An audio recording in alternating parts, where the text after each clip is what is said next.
তাদের গরু কে জানে, সব লাউ গাছগুলো খেয়ে ফেলবে। নমস্কার বন্ধুরা, আমি রিয়া, আরও একটা নতুন পর্ব নিয়ে চলে এলাম। হ্যাঁ হ্যাঁ দেখছি, শুনতে পাবেন না এখন। ওই যে কাদের গরু ছাড়া হয়েছে, গরু ঢুকেছে, এই নিয়ে আমাদের লাউ গাছও খেয়ে নিয়েছে, ওদেরও তাই লাউ গাছ খেয়ে নিয়েছে।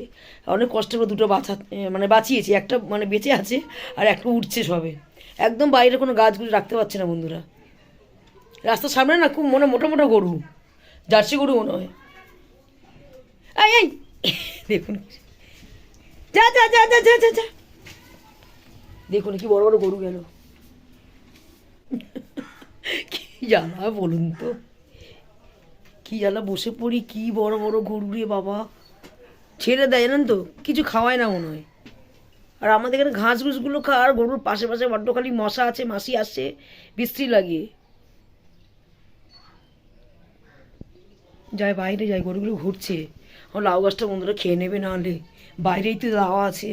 কী করে জানেন, একবার ঢুকে গেছিলো এই জায়গাটা, এখানে ঢুকে গেছিলো এই জায়গাটা। তা দাদাকে বলছে কি, এখানটায় যেই করে বাঁশ কাটা আছে, ওই যা ভাঙাচোরা জাল আছে মাঝখানটা বড়ার মতো দিয়ে পাঁচিলের বাইরে দিয়ে দাও, তাহলে এখানে একটু খোলামেলা রইলো। আর এই গলির ভিতরে জালটাই গলির ভিতরে, হাতও কেটে গেছে অনেকবার। দেখি কাটা পেরে গানতে গেছে, আসে কিনা দেখি। দাদা আমাকে বলছিল যেতে, একটু অনেকটা দূরত্ব তো, আমি যাইনি। টাকাটা জমা দিয়ে আসুক আর আসুক। টেনশন রয়েছে, ভালো লাগে না, একটা একটু বিপদ চলেই আসছে। যখন বিপদ হয় না বন্ধুরা, চারিদিক থেকে বিপদ ঘরে, ভালো লাগে না। ছেলে আজকে ছুটি আছে, বেরিয়েছে। আর দেখুন একটা নারকেল, এই যে মেয়ে দিয়েছে কাঁচা নারকেল, কী রান্না করবো কি জানি না। ভেজে পাটি সাপটা করে পাঠাবো, ক্ষীরের সাথে পাইল করতাম এটা। সেরকম তো পিঠে পাটা সেরকম খাওয়া হয়নি, দেওয়াও হয়নি। ওর ভাগ্যে নেই পিঠে, কী বলবো। শরীরটা খারাপ করে বসেছিল, আর আমি শরীর খারাপ থাকলে কোনো কিছু দিই না ওকে, আমি জব্দ করি ওকে যাকে বলে। আমি কিন্তু রান্নার ভিডিও অনেক কিছু করি, রান্না বান্না পাঠাবার ইচ্ছা করে, কিন্তু বড্ড বাইরে বাইরে খেয়ে না শরীরটা খারাপ করে দেয়, যার জন্য পাঠাই না। আগে দূরত্বও আছে, বললে তো হয় না। ওর বাবা আপনাদের দাদা গাড়ি করে যায় বলে, তাই দূরত্বও আছে, ভয় লাগে, বাইপাস তো। আর না, গাড়ি চালানোটা ভালো না। ছেলে খুব বকবকি করে, কিছু হয়ে গেলে তখন কি হবে, ছেলে এটাই বক্তব্য। এবার খাবার দিতে গিয়ে যদি বাই চান্স কিছু হয়ে যায়, গাড়ি চালানো একদম ভালো না ওনার। কি সবজি কেটে ফেলি বন্ধুরা, দেখি দাদা কী মাছ আনে, না আনলে এই রান্না করবো। আর রান্নাঘরের পর্দাটা বড্ড কালো হয়েছে, ওটাকে পাল্টিয়ে দেবো। ওই বললাম না সিলিং লাগানোর কথা ছিল, সিলিং লাগাবো না, ওই যে পর্দাটা পাল্টিয়ে দিই। অনেক বছর, 5-6 বছর হয়ে গেছে পর্দাটা দেওয়া হয়েছে। বাবা এখনও আসিনি না, দেখুন না বন্ধুরা। ভালো মাছ টাছ করবো না, দাদা এসে মাছ আনবে বলেছে, আমি জানি না। এখানে ভাতটাও বসিয়ে দিয়েছি, আর এই ডালটা সিদ্ধ হয়ে গেছে, ফোড়ন দেবো। কাটা পড়েনি অবশ্য। আর এখন মাসিরা না নেবো না কিছু, এখানে জোর করেই মাছ দিয়ে গেল, আমুদি মাছ। আর কী বলো ওটাকে, কী মাছ বললো এটাকে, ভুলে যাচ্ছি, ফ্যাসা মাছের মধ্যে কী বলে এটা, খয়রা ইলিশ দিয়ে জোর করে দিয়ে গেছে, নেবো না কিছুতেই, ভালো লাগছে না। পেঁয়াজ কলিটা কেটেছিলাম ভাতার জন্য, চুনো মাছ দিয়ে করবো বলে, দাদা চুনো মাছ নিয়ে আসবে, ছোটো ছোটো যে মাছ, 5 বিশালি মাছ, যা গিয়ে এটা দিয়ে আমি আমুদি মাছটা করে ফেলবো। টমেটো নেই, দেখি টমেটো যদি পাই। একটা সবজিওয়ালা যায়নি। এই দেখুন না, লাউ গাছটা আমার খেয়ে নিয়েছিল, এখানে একটা লাউ গাছ ছিল লঙ্কা গাছের পাশে, আর একটাকে বাঁচিয়েছি, আর ওই একটা ছোট্ট মতো হচ্ছে লাউ গাছের পাশে। গরু দেখলে ভীষণ ভয় লাগে, দেখি দাদা যদি গেটটা লাগিয়ে দেয়, তাহলে এইখান থেকে আমি গেটটা লাগিয়ে দিই। জল পড়েছে, এখান থেকে লাগিয়ে দিই। বাঁশের দিচ্ছে আপাতত, লোহার গেট এখন দেবো না, কারণ একটু পাঁচিলটা ভেঙে বড় করবো, দিতে পারছি না কিছু, জানেন তো। একা ক্যামেরা করছি না, খুব অসুবিধা হচ্ছে। কয়েকটা জল রোদে দিয়ে দে বাবাই। ছেলের আজকে ছুটি আছে, বলছে মা আমি দাঁড়াতে পারছি না, আমি রিলস করবো। দাঁড়া আমি আসি আগে। তেমনি বেড়াল হয়েছে, প্রচুর বেড়াল। ভাতটা নামিয়ে দিয়ে চলুন, আবার একটু পরে আসছি। জলটা ভরুক, জল ভরছি, ঘর মুছছি, এই কাজগুলো করছি। দেখুন না এত কষ্ট হচ্ছে। দেখুন এদিকে দাদা আর আমার ছেলে মিলে রান্নাঘরে কাপড়টা চেঞ্জ করলো বন্ধুরা, কী নোংরা হয়েছিল। প্রায় 7-8 বছর এরকমই ছিল। এটা ধোবো না, ফেলে দেবো, আর রাখবো না, চ্যাট করছে। ওই যে অ্যাজবেস্টার, জানেন তো অ্যাজবেস্টার, আমাদের ঘরটাই অ্যাজবেস্টারে। এই কাপড়টা নতুন চাদর দিয়েছে, একদম রং খারাপ হয়নি। আর ওইটার সাথে এই অ্যাজবেস্টার এটা মেলে আটকিয়ে দেবে, কাটা পেরেক নিয়ে এসছে। রান্না করলে ময়লাগুলো পড়বে না। দাদা বলছিল এইসব কাজ না করে সিলিংটা লাগিয়ে দিই রান্নাঘরে। যে না, আমি রান্না করতে আমাকে ভাঙতেই হবে, তাই না, যার জন্য আমি হাত দিচ্ছি না। প্রচুর পয়সা চলে গেছে বন্ধুরা, দেখতে ঘরে এরকম, জানেন তো, প্রচুর পয়সা চলে গেছে। লাগিয়ে নিক, আমি দেখাচ্ছি, এখন দেখে নিক। সবাই দেখে নিন এখন কীরকম লাগছে ন্যাড়া ন্যাড়া। কমপ্লিট হবে আমি দেখাচ্ছি আমি। মানে এই ঘরটা করতে এত টাকা চলে গেছে, ভাঙা চোরা বুঝতে পারিনি। তখন তো ভাড়া ছিলাম, বুঝতে পারিনি আমি। ভাঙাচোরা করতে করতে প্রচুর টাকা চলে গেছে। যা টাকা ব্যয় করেছি এই ঘরের পেছনে, তাহলে আমার ছাদাটা হয়ে যেত। একদম বন্ধুরা বুঝতে পারিনি যে এই বারান্দা করছি, বারান্দা ভাঙছি। বলেছিল যে দাগটা আছে বারান্দায়, বারান্দায় যে দাগটা আছে অত অব্দি আমাদের দেওয়াল ছিল। কোনো রকম ভাড়া ঘর থেকে বাঁচাবার চেষ্টা করেছিলাম। ছেলে ছোট মেয়ে ছোট নিয়ে চলে এসেছিলাম।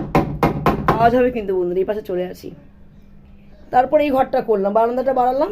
এই ঘরটা খুললে মানে পুরো জায়গাটা বেরিয়ে গেল। তারপরে বড় ঘরটা হলো, এখানে মেয়ে থাকে, ওই ঘরটা হলো। কষ্ট করবো আমরা, নাম হয় অন্য কারোর, জানেন তো, এরকম হচ্ছে ব্যাপার। যাকে জমিটা এখন প্রচুর মানে কষ্ট করে কেনা হয়েছে, এটা গাড্ডাকে ভরালাম মাটি ফেলে। আমি পুজোতে এমন সময় গেছে, আমি জামা কাপড়ও কিনিনি, আমার টাকা দিয়ে মাটি কিনেছি। জানেন তো। চলুন ঘরে যে আওয়াজ আসছে, ঘরটা মুছে নিয়েছি, লাইটটা জ্বালিয়ে নিলাম। এই ঘরে ঢুকলে সবুজ একটা কালার আসবে, লাল সবুজ হলুদ। তারপরে এডিট করা না, দেখবেন রাত্রিবেলা ভিডিও দিই, মাঝে মাঝে সবুজ কালারটা আসে। জানলা খুলেছিলাম, বন্ধ করে দিয়েছি, যদি মশা আসে ওই জন্য। এই হাত নিয়ে টানা কাজ করলাম বন্ধুরা, হাতে প্রচুর ব্যথা, প্রচণ্ড ব্যথা। যাই হোক, যেটা বলছিলাম, দেখুন কথা বলতে বলতে বসে পড়ছি আবার আপনাদের কাছে, খারাপ ভাববেন না। এবার এই ঘরটা করার পর দেখি এই ঘরটা গাড্ডা, ওইগুলো মাটি ফেলেছিলাম, এই ঘরটা গাড্ডা। এটাকেও ভরলাম মাটি। আমি যা টাকা দিয়ে জমি কিনেছি তার দ্বিগুণ মাটি চলে গেছে। এবার আমাকে দাদা দিয়েছিল পুজোর টাকা 5,000 7,000 যা দেয় শাড়ি টাড়ি কেনার জন্য। আমি আগেও এখানে অনেক গাছ ছিল, পেয়ারা গাছটা ছিল, ভালো পেয়ারা হতো বন্ধুরা, বারাইপুরের পেয়ারা, বড় পেয়ারা ছিল। ফলন্ত গাছ কেটে দিয়েছি, গোলাপ গাছ ছিল, বিনস গাছ, অনেক রকম গাছ মোটামুটি আমি চাষ করতাম টুকিটাকি। খুব শক্ত, সারা জীবন তো ভাড়া থেকে এলাম, বিয়ের পর ভাবিনি যে ভাড়া থাকবো। শখটা মিটিয়ে নিয়েছিলাম এইটুখানি জমিতে। ফলও হলো, খেলাম, লাউ কুমড়ো, 4 কুমড়ো কিনা হলো, পেয়ারা থেকে পেঁপে থেকে অনেক কিছু মোটামুটি হয়েছে, খেয়েওছি। বিনস, বটবটি, কড়াই, বেগুন, লঙ্কা অনবরত খেয়েছি। যাই হোক, যেটা বলছিলাম, এই ঘরটা যখন হয়ে গেল, যাকে থাকার তো একটা জায়গা হলো, ছাদ অ্যাডভেস্টটা খুলে পরে ছাদ করা যাবে বন্ধুরা। দাদা বলে কি, যখন ছেলে মেয়ে ছোটো ছিল, একটা অস্ট্রেলাইজার বলে গেছিলেন গুরুদেব, মানে কামাখ্যা কামরূপ থেকে এসে বলছেন, তুই যেদিনকে ছাদ করবি দোতলা কর্নারে, মানে আমি সত্যি দেখুন জায়গাটা মিলে গেছে, এই দোতলায় কর্নারটা আমার 3 রাস্তা মোড়ই হলো, রাস্তার পাশে জায়গা হবে, রাস্তার পাশেই জায়গা হলো। প্রথমে অ্যাডভেস্টারে ঢুকবে, অ্যাডভেস্টারেই ঢুকলাম। বলে যখন তুই একতলা থেকে দোতলা ছাদ করবি, কোনোদিন পিঙ্ক কালার নাইটি পরবে, পূর্ব আর দক্ষিণ দিকে বসবি না। তখন আমার ছেলে মেয়ে একদম ছোট্ট, আমি বাইরে গেছিলাম, দুধ যা দিতে বাইরে গেছি, স্টোভে রান্না করতাম। বলে এই 3 কোণা রাস্তায় পুরো হুবহু বন্ধুরা মিলে গেছে। কোনো দিন তো অ্যাডভেস্টার থেকে ছাদ হবে, ছাদ থেকে দোতলা হবে, কিন্তু কোনো দিন ওটা ব্যালকনি সাইড পড়ছে, দক্ষিণ পূর্ব মুখ করে কোনোদিন চা খাবি না সকালবেলায়। আমাকে বলছে pink colour nightie house coat, তোর মৃত্যু ওখানেই হয়ে যাবে সকালবেলায়। এই কথা যখন ছেলে মেয়ে বড় হয়েছে বলেছে, সেই থেকে আমাকে পিঙ্ক কালার নাইটি কিনে দেয় না। পিঙ্ক কালার আর পিচ কালার আমার খুব পছন্দের, যদিও কিনে ফেলি, দাদা আমাকে দেয় না, আমার ছেলে মেয়েও আমাকে দেয় না, নিয়ে নেয় পিচ কালার আর পিঙ্ক কালার। আর উনি গুরুদেব যা বলে গেছেন সেটাই কিন্তু ঘটছে। আমার অসুখ, আমার হারপিক্স হবে, আমার কষ্ট হবে, কিন্তু পরে সুখ আসবে, আমি বাঁচবো না। 3-4 দিন অস্ট্রেলাইজার বললো, তারপর গুরুদেব এসে বললো, একই কথা বলেছে। যাই হোক, যেই কদিন বাঁচি বন্ধুরা এখন আপনাদের সামনে আছি। হার্টের প্রবলেমও চলে এসছে, যা বলেছে তাই হয়েছে, যা বলেছে। পায়ে মানে যাকে বলে ওনাদের ভাষায় পায়ে ব্যামো মানে পায়ে ব্যথা, সেই ব্যথা, পায়ে চিটচিট কাটা, সেটাও চলে এসছে। যা বলেছে অ্যাকুরেট মিলে গেছে। দম বন্ধ হয়ে যায় মাঝে মাঝে কাজ করতে করতে। যা বলেছেন তাই হচ্ছে আমার সাথে, সেটাই হচ্ছে ভবিষ্যতে। যাই হোক, বলেছিল 40-42 পার হয়ে গেলে তো সব সমস্যা দেখা দেবে, সত্যি তাই হচ্ছে বন্ধুরা। বয়সটা বলা ঠিক না, আমি নিজেকে বয়স মনে করলে খুব কষ্ট পাই, খুব ফিটফাটে থাকি আমি। নিজে বয়স বললে খুব মনটা খারাপ লাগে, আর নিজে খুব যতটুকু পারি বন্ধুরা ফিটফাটে থাকি। যখন দেখি মুখটা কীরকম কালো লাগছে, সঙ্গে সঙ্গে মুখে সাবান দিয়ে দেখি মানে ধুয়ে ফেলি মুখটা ভালোভাবে। আমি কি যদি এরকম বলে খুব খারাপ লাগে, নিজেই বলছি দেখুন কথা বলতে বলতে। যাই হোক, কাজগুলো করে নিই। দাদা ওখানে, লাইটটা বন্ধ করে দিলাম, লাগিয়ে ফেলছে কাপড়। ছেলে আর মেয়ে বলছি দিস ষাট ছেলে আর আমার হাজবেন্ড মানে আপনার দাদা মিলে লাগাচ্ছে চাদরটা, পরে দেখাচ্ছি আমি। কতগুলো দেখুন না, বাজারও করেছে, দেখছেন কীরকম আওয়াজ হচ্ছে, ওই জন্য আমি ঘরে চলে গেছিলাম কথা বলতে আপনাদের সাথে। দাদা কামলগাছি থেকে ধনে পাতা, টমেটো, বেগুন সব নিয়ে এসেছি। এই বেগুনগুলো রান্না করে ভাবলাম, কিন্তু সময় হয়ে উঠলো না। যাই হোক, যতটুকু পেরেছি করেছি, আর সব তো আপনার চোখের সামনে দেখাচ্ছি। চলুন জামা কাপড় ছেড়ে একবার স্নানটা করে নিই, মানে গাটা ধুয়ে নিই। মাছ রান্না করেছি তো এই জামাটা আর পরবো না। দাদা কি করেছে বলেছিলাম না, এখন কীরকম লাগছে ন্যাড়া, এখন দেখুন টাইট করে দিয়েছে। এই এখন 2-4 বছর চলে যাবে আমার। ফ্রিজটা তো পরিষ্কার আছে, করছো কেন? এই যে এইটুকুনি দাগ আছে না, নতুন রং, ওইখানে ওই পাশ থেকে ভাঙা যাবে পুরো, একদম দেয়ালটা ভেঙে আর যা জায়গা আছে নিয়ে কলটল সব ঘুরিয়ে নেবো ওদিকে, আর মাঝখানটা দেয়াল দিয়ে দেবো। আর এই দেয়ালটা তো ভেঙে দেবো, অনেক আগেও বলেছি। এটা দাম অনেক কিনতে বন্ধুরা, ঝুলটা অনেক হয়ে গেছিলো, আর নোংরাগুলো পড়বে না। রান্না বান্না করি তো, কুকিং শো দেখাতে হয়, বাজে লাগে, কী করবো বলুন, এইভাবেই চলতে হবে আমাদের, কিছু করার নেই। আর অনেক সময় তো অনেকের বাড়িতে রান্নাঘর তো বাইরেই থাকে, তাই না? এটা বাইরে সব কিছু চেঞ্জ করে দেবো আমি, দেখুন না, আস্তে আস্তে আস্তে ঠিকঠাক করে নেবো। যাই হোক, দাদা এটা অনেক বড় কাজ করে দিয়েছে, খুব ভালো লাগলো আমার, দারুণ লাগলো। অনেক ধরেই বলছে এটা করে দিই, আমি না বাধা দিয়েছিলাম তো, এটা করতে হবে না, থাক, কাজ রয়েছে, ভালোই হয়েছে। খিদে পেয়েছে বন্ধুরা, চলে এসেছি। সকাল থেকে কিছুই খাইনি। কালকে ওই সরু চাকলি করেছিলাম পিঠে মতো, সন্ধ্যা সেলে পাটিসাপটাই হয়ে যেত, খুব সুন্দর হয়েছে। চা দিয়ে খেয়েছি, পেটটা ভালো লাগছিলো। পরে খুব খিদে পেয়েছে, এখন 3:30 পাক্কা বাজে, পুরো 3:30 যদি ঘড়িটা দেখাতে পারতাম বারান্দায় গিয়ে। আর এই মাছটা ঝাল করেছি, এটা হচ্ছে আপনার কী বলে, খয়রা মাছ, আর আমুদি মাছ ভেজেছি। আমুদি মাছগুলো সব ভেজে নিয়েছি, ওটা রান্না করতে পারিনি, সময় নেই। দাদা যেহেতু সিলিংটা করছিল, মানে কাপড় দিয়ে রান্নাঘরে, আর ডাল করেছি।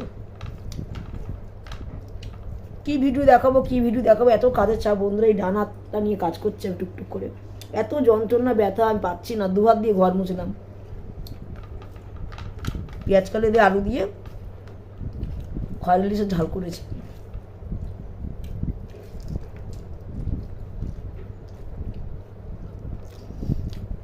ভালো হয়েছে, সুন্দর হয়েছে। আমার ছেলে ছুটি ছেলেও খাচ্ছে, দেখুন দেখাতে পারছি না, বলছে আমার খিদে পেয়েছে, আমি খাচ্ছি। আপনার দাদা ডাল দিয়ে মাছ ভাজা দিয়ে ভাত খেয়েছে, তখন এই মাছটা রান্না হয়নি, খেয়ে সব জানলা দরজাগুলো বন্ধ করে দিয়েছি। হ্যাঁ, বাইরের। দাদা এত সুন্দর লাগছে, এইটা করে দিয়েছে। সন্ধ্যাবেলা দেখালে বুঝতে পারতেন। যদি ভিডিওটি বেশি বড় করবো না বন্ধুরা, আমি এখানে শেষ করে দেবো। জর্দা পান খেয়েছি, একটু ঘুম পাচ্ছে, কিন্তু ঘুমাতে পারবো না আমি। 10-20 মিনিট একটু মানে চোখটা বন্ধ করে রাখবো, এটাই হলেই হবে আমার। যাই হোক বন্ধুরা, ভিডিওটি বেশি বড় করবো না, আমি এখানে শেষ করে দিচ্ছি। যদি ভিডিওটি ভালো লেগে থাকে লাইক শেয়ার কমেন্ট করতে ভুলবেন না। আসতে প্রচুর দেরি হয়ে যাচ্ছে, ভিডিও দিতেও খুব দেরি হয়ে যাচ্ছে, লেটও হয়ে যাচ্ছে আমার। লাইক শেয়ার অবশ্যই করে রাখবেন নতুন ভিডিও পাওয়ার জন্য। আবার দেখা হবে আগামীকাল আপনাদের সাথে। আজকের মতো টাটা।